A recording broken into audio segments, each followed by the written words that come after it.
कि सरपंच पिछले 15 सालों से नियमित है, रेगुलर है। 15 साल के उसके कार्यकाल की जांच की जाए और जो कार्य उन्होंने करवाया, हल्की सड़क जहां लगवाई है, घटिया सामग्री उन्होंने इस्तेमाल किया। मैं कहना चाहता हूँ बारीकी से शीतल के सरपंच ने जो भ्रष्टाचार किया उसका खुलासा जनता के बीच में होना चाहिए। आज ये 100-150 लोग जो मौजूद लोग हमारे शीतल की ग्राम पंचायत से जो लोग आए हैं पीड़ित अपनी आवाज को रखने के लिए, और मैं कहना चाहता हूँ मीडिया के बंधुओं के सामने कि अगर हमारी बातों को नहीं सुना गया, अगर सरपंच को बर्खास्त नहीं किया गया, बारीकी से जांच नहीं हुई, सरपंच को सलाखों के पीछे नहीं भेजा गया, तो हम लोग ये आंदोलन पूरे ग्राम पंचायत के लोग ग्राम पंचायत के बाहर बड़ा आंदोलन करेंगे, उग्र रूप के रूप में बड़ा आंदोलन करेंगे। मैं कहना चाहता हूँ एक आम आदमी का पैसा, जनता का पैसा और सरपंच के द्वारा हड़पा जाता, कागज बोलता है, रिकॉर्ड बोलता है, ये कोई मेरी जुबानी नहीं है, रिकॉर्ड बोलता है कि उन्होंने 10 लाख रुपए का सरेआम गबन किया है, और हो सकता है न जाने कितने करोड़ों रुपए का बजट, कितने करोड़ों रुपए का गबन उस सरपंच साहिबा के कारनामे से निकल सकता है। 15 साल से जिस सरपंच का एक ही कार्यकाल रहा है, मैं कहना चाहता हूँ जनता के साथ उसने धोखा किया है, और जनता के साथ जिस प्रकार से चीटिंग करने का काम किया है, पुनः जिला मुख्यालय में हम कलेक्टर को ज्ञापन देने के लिए आए हैं। और कलेक्टर साहब तत्काल प्रभाव से शासन प्रशासन को कहना चाहता हूँ, ऐसी भ्रष्ट प्रशासन को उसकी राजनीति करने का कोई अधिकार नहीं है। धर्मपाल गुर्जर है, पूर्व में वार्ड पंच रह चुका हूँ, और मैंने जब मैं वार्ड पंच था उस टाइम भी मैंने उसका कहा था सरपंच से, उस टाइम मेरे कार्यकाल में भी आपकी तीखी नोकझोंक हुई थी, क्योंकि सरपंच ने आरोप लगाया था और मैंने कहा था सीसीटीवी वहाँ पर लगने चाहिए, ऐसे भ्रष्ट जो सरपंच है उसके प्रति कार्रवाई होनी चाहिए। 2 दिन 3 दिन से देखो मीडिया बंद है कि पत्रकार एक ही चीज़ वह है कि पत्रकार लोगों की आवाज़ उठाए, गरीब जनता और से एमएलए और से एमपी हो, कोई भी जो गलत काम है उसके खिलाफ पत्रकार पहुँचे। अगर पत्रकार के खिलाफ अगर कोई भी मुकदमा दर्ज करवा तो मैं उन्हीं कड़े शब्दों में निंदा करता हूँ, चाहे कोई भी हो, क्योंकि पत्रकार लोकतंत्र का चौथा स्तंभ है। इससे कोई दुवेशता हो, कुछ भी हो तो बैठ के बात करने चाहिए, कोई भी जनप्रतिनिधि हो, पर लेकिन उसके खिलाफ मुकदमा दर्ज करना बहुत ही गलत बात है। क्यों? ये तो पक्ष और विपक्ष गांव बुलाए गांव के साथ जाएगा, अगर कोई सरपंच बुला सरपंच के साथ जाओ, अरे एमएलए बुला एमएलए साथ जाओ, एमपी बुला एमपी के साथ जाओ। क्यों? पत्रकार एक स्वतंत्रता को अधिकार होता है, उसके खिलाफ ये मुकदमा जो दर्ज किया है वो बहुत ही गलत है। हम पत्रकारों के साथ में हैं, जहाँ भी इनको जरूरत पड़ेगी हम आगे तैयार मिलेंगे। दूसरी बात कि ऐसे का अधिकारी बैठे हैं, नेता बैठे हैं, कौन सा नशा में है आपको मन हाथ नहीं, आपको बेरे को नहीं कौन से नशा में है, क्या प्रभाव उठे। नवलगढ़ में भी 4 दिन पहले घटना हुआ है, 3 दिन पहले रविंद्र पारिक पत्रकार है एक नवलगढ़ को, वो गायन है को टेंडर हो रामदेव जी मेला को नवलगढ़ का माए बे कमाए गायन बेली कर ली, गाया के लिए फूस को नहीं हो, पानी को नहीं हो, पत्रकार आवाज़ उठा दी तो कोई अपराध थोड़ी किया, पत्रकार ने कोई अपराध नहीं किया, लेकिन उसके खिलाफ भी मुकदमा दर्ज होता है और उसको क्या बोला जाता है, असामाजिक तत्व, एकदम गलत है।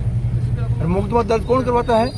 नगर पालिका का ईयू, जो कोई आग बुझा बड़ो बैठे भी नगर पालिका को ईयू बना दी, जकन आंदम काणो राजा हो जाए, बहुत दशा हो रही है। झूठ जिला को मतलब अलाइनमेंट खराब हो रहे, 28 जनप्रतिनिधि हैं, को अलाइनमेंट एकदम खराब हो चुकी हो। मैं तो कहना चाहूँ कि जको भी भाई वो मुकदमा दर्ज करवाए, चाहे सरपंच हो, चाहे एमएलए हो, चाहे कोई भी हो, उसको तुरंत प्रभाव से मुकदमा उठाना चाहिए और पत्रकारों के साथ में बैठ के वार्तालाप करनी चाहिए कि जो हमारी गलती हो हम मानेंगे, आपकी गलती है तो आप मानेंगे, तो हम पत्रकारों के साथ में जय हिंद।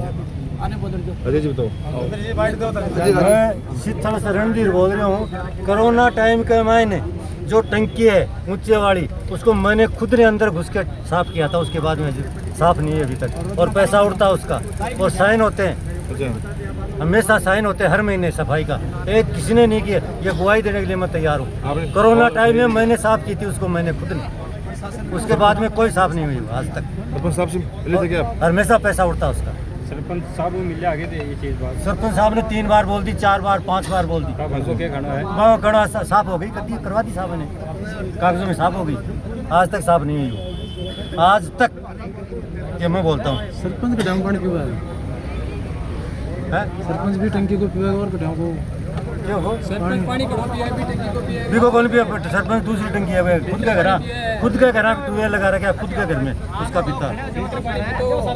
राजेश जी आओ बताओ राजेश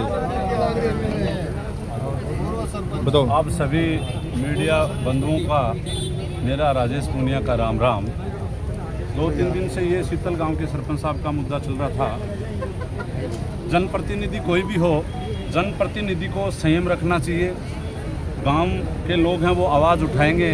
अगर उनको कहीं लगता है कि भ्रष्टाचार हुआ है तो भ्रष्टाचार के जो आरोप लगते हैं उनका आरोपों को सत्य साबित करने के लिए संयम के साथ जनप्रतिनिधियों को जवाब देना चाहिए।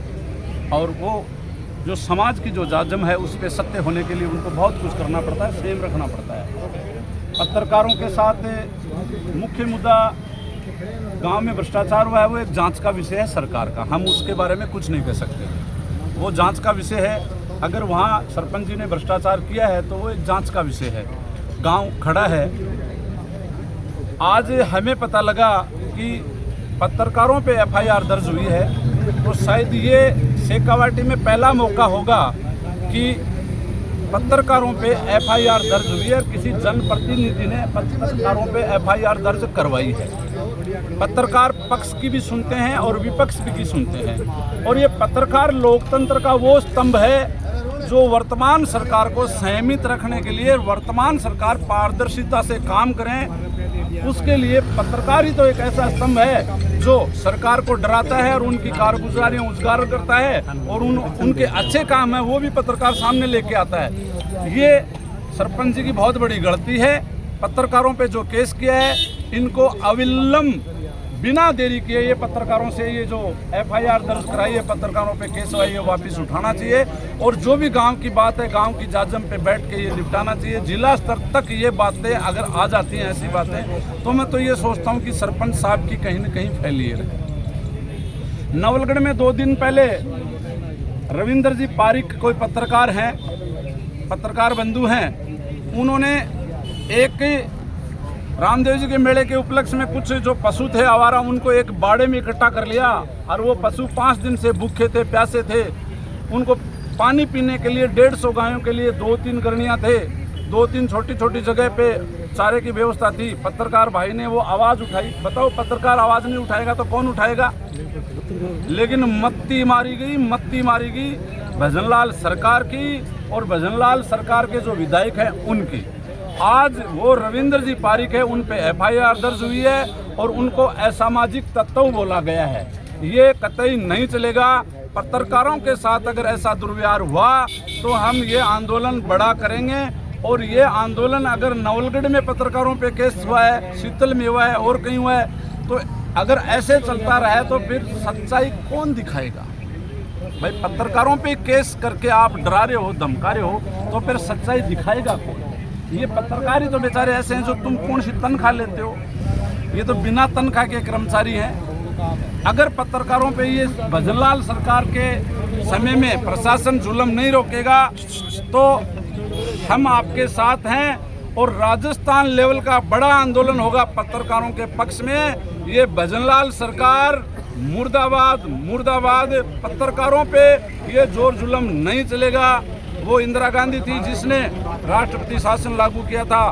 बोलने ये हमारे संविधान में अधिकार है हर आदमी को बोलने का स्वतंत्रता का अधिकार है। ये हम बोल सकते हैं, अपनी बात रख सकते हैं पत्रकारों के माध्यम से, लेकिन ये नहीं चलेगा। अगर पत्रकार भाइयों आपको जरूरत पड़ी तो हम जयपुर तक भी इस आपके हक के लिए साथ हैं। जय हिंद, जय भारत, राम।